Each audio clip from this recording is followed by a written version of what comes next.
The night highway was almost empty, a thin ribbon of asphalt cutting through the quiet outskirts of the town. The street lamps flickered, casting long shadows across the road where two patrol officers waited inside their cruiser, bored and ready for their shift to end. Officer Daniels glanced at the clock on the dash, 1:07 a.m. Another slow night. Officer Ramirez sipped burnt coffee, scrolling through old messages on his phone. Then the old truck appeared. It rattled into view like a ghost from another decade, its faded green paint chipped and worn, headlights dimmer than regulation allowed. The muffler coughed louder than the engine.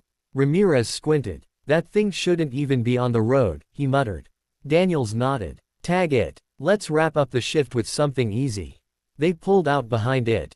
The truck swerved slightly, enough to raise suspicion, and the officers exchanged a glance. Daniels hit the lights. The truck slowed, taking its time before rolling to a stop on the gravel shoulder. A moment passed. The officers stepped out, flashlights on. Driver, stay inside the vehicle. Daniels called, hand on his holster. The door opened anyway. An older man stepped out, late 60s, maybe early 70s. Tall, broad-shouldered despite his age, wearing an old bomber jacket with no patches, no markings.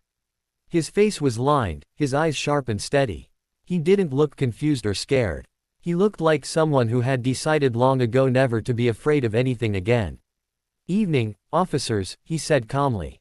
Sir, we asked you to remain in the vehicle, Ramirez said, his tone firm. The man shrugged. Couldn't hear you over the engine. She's louder than she used to be. Daniels approached cautiously. License and registration. The old man handed them over without a word.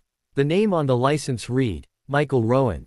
Address, a rural property about 15 miles out. Do you know why we stopped you tonight? Daniels asked. Rowan looked at the truck and smiled faintly.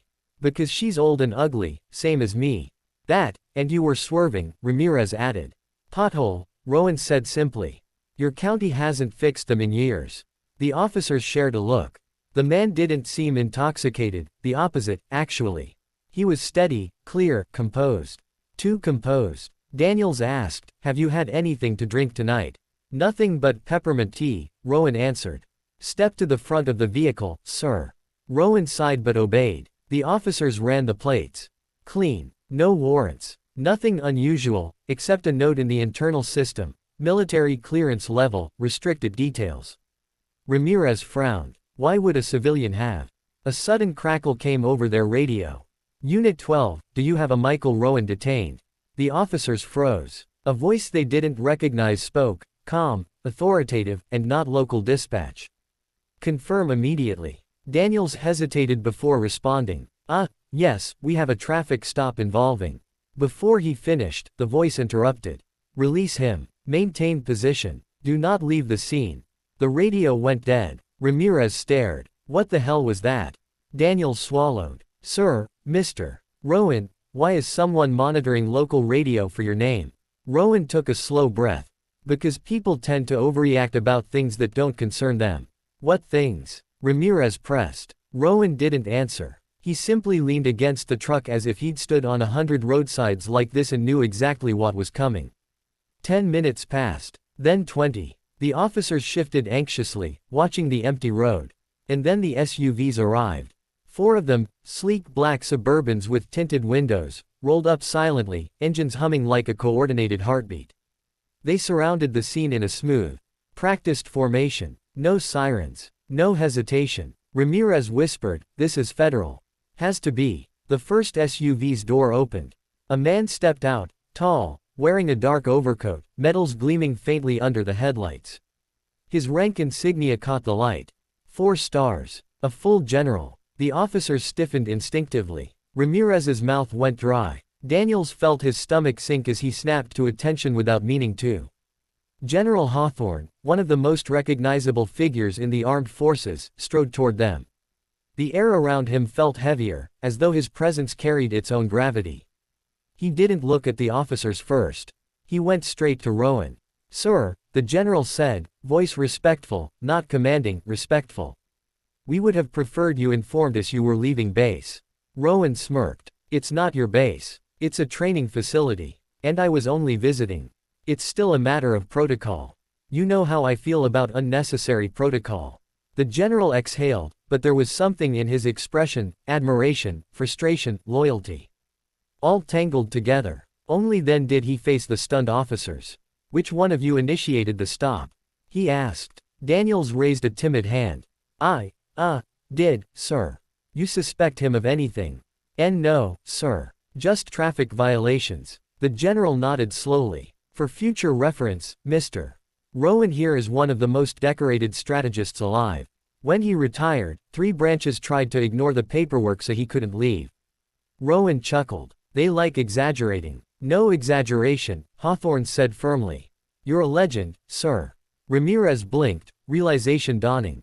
"Strategist Rowan. The one from—" "Doesn't matter," Rowan interrupted. "I'm just an old man trying to drive home."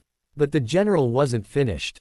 "To you officers," Hawthorne said, his tone softening, "you didn't do anything wrong. In fact, you followed procedure perfectly. But Mr. Rowan has privileges. When his name appears, certain agencies are alerted." Rowan rolled his eyes. "Which is ridiculous." "Necessary," Hawthorne corrected. Daniels swallowed hard. "Sir, we didn't mean to cause trouble." Rowan stepped closer, placing a hand on each officer's shoulder. His grip was firm, reassuring. "You caused no trouble," he said gently.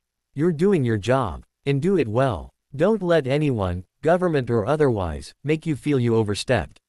The general actually smiled at that. "May I escort you home, sir?" he asked Rowan. "No," Rowan said, climbing back into the old truck. "These 2 already checked my paperwork. I'm cleared." The general nodded respectfully. "Then we'll follow at a distance." Rowan turned to the officers once more.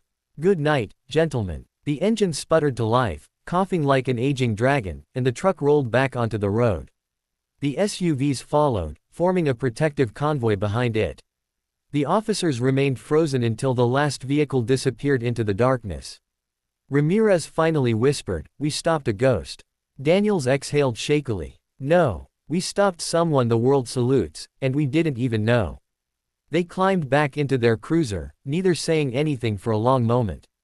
Then Ramirez muttered, "Next time I want an easy stop, remind me to shut up." Daniels nodded. "Yeah, me too." The cruiser pulled away slowly, the night feeling different now, strangely heavier, strangely humbling. Some people drove old trucks. Some people carried entire histories inside them. And sometimes, the 2 were the same.